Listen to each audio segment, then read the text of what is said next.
When the Super Soaker was first invented, it was an absolute game changer in my neighborhood. So now that I'm a dad and I know how to engineer, I decided to once again level up my water fighting capabilities with this.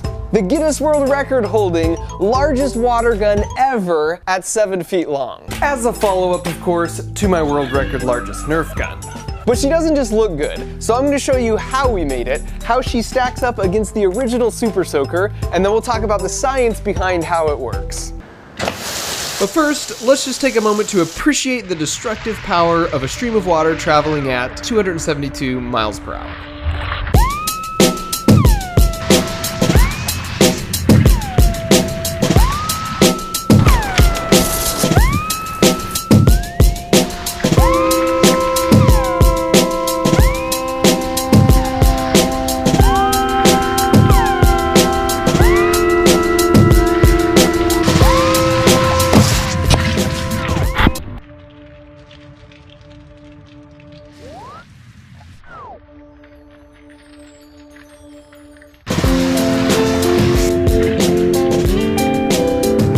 Watermelons are great, but I wanted to see how she would fare in a real water fight in addition to running some further tests. But before we get to those, let's talk about how we made it and how it works.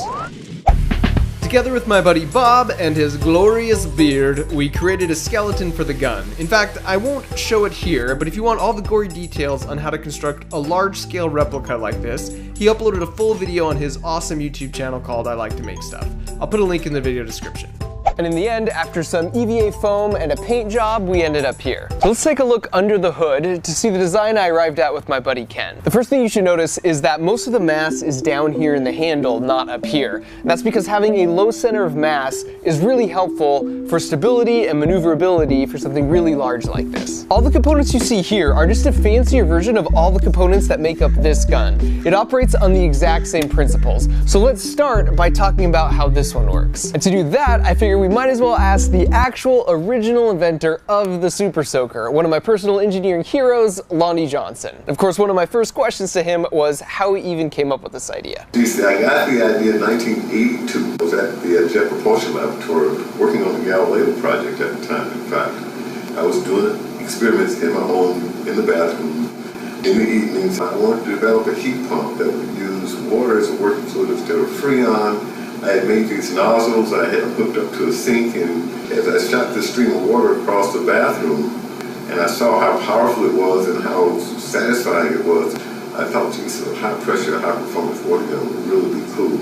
As I talked more with Lonnie, he showed me the very first prototype he ever built of the gun. We talked about some of the clever design elements. For example, this tank here that holds the water doubles as the pressure container. So each time you pump, you are forcing more and more air into this spot, which makes it more and more crowded with air molecules, which increases the pressure. And when you pull the trigger, the air is pushing down on the water so hard, the only place it can go is through this tube and out the gun. And so this is why this tube is intentionally bent down like this, because no matter which way you tilt the gun, it's always going to be below the water line, and therefore water will come out and not air. And so now in our case, instead of pumping, we fill this tank up with high pressure nitrogen gas. And then this tank is filled with about 2 gallons of water, and just like the Super Soaker, it has a tube that runs all the way down and is open at the bottom. So then this gas is at a really high pressure and it wants to get out. So when you pull the trigger and open the flow, it pushes down on the top of the water, which forces it up this tube and out at 272 miles per hour. And the trigger is just this ball valve joint here, but I thought it would be lame if every time you wanted to fire you had to turn some handle.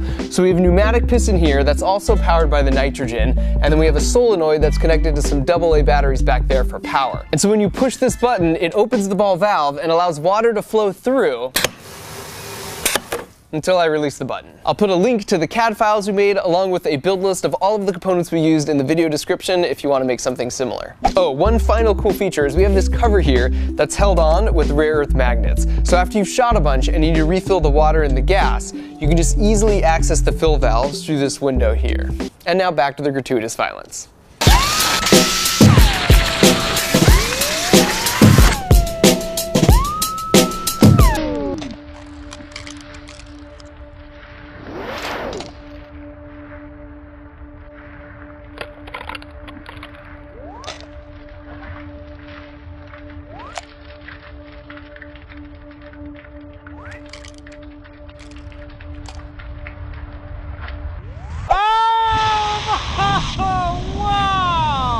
It's a double rainbow all the way.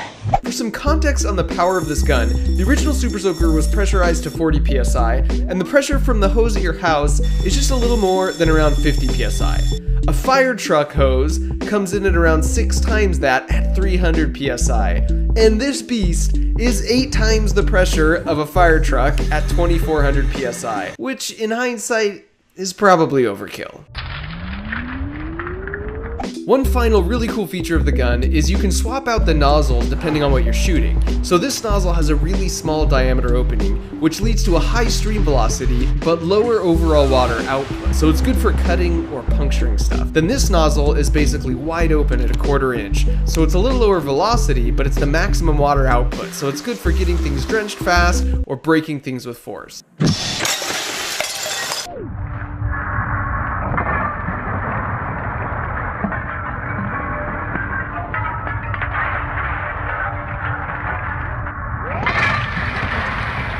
So now with the gun fully tested, I wanted to see how it would do in an actual water fight. So we got together for a party with some family friends, but to make things fair, we took turns picking guns. But of course I got first pick.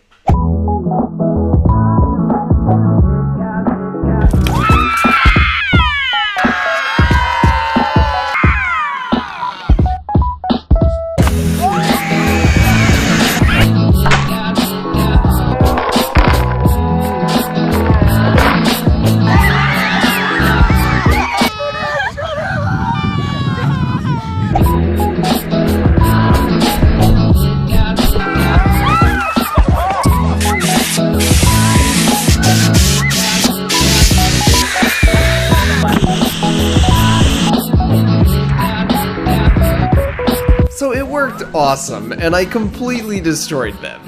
Until I ran out of water.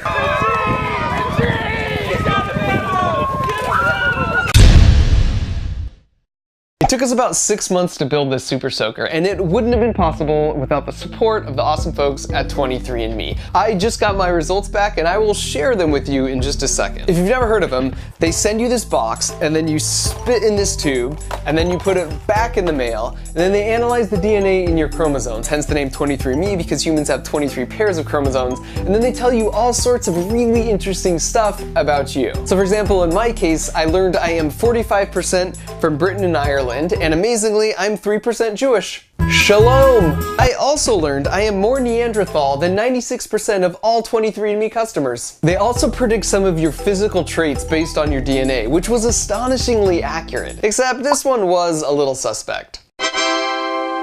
Anyways, I thought it was so cool, I got them as gifts for everyone in my family. So if you want to learn more about what 23andMe does, or even better, if you want to learn what your DNA says about you or your friends and family, you can use the link in the description or go to 23andme.com/MarkRober. Thanks for watching.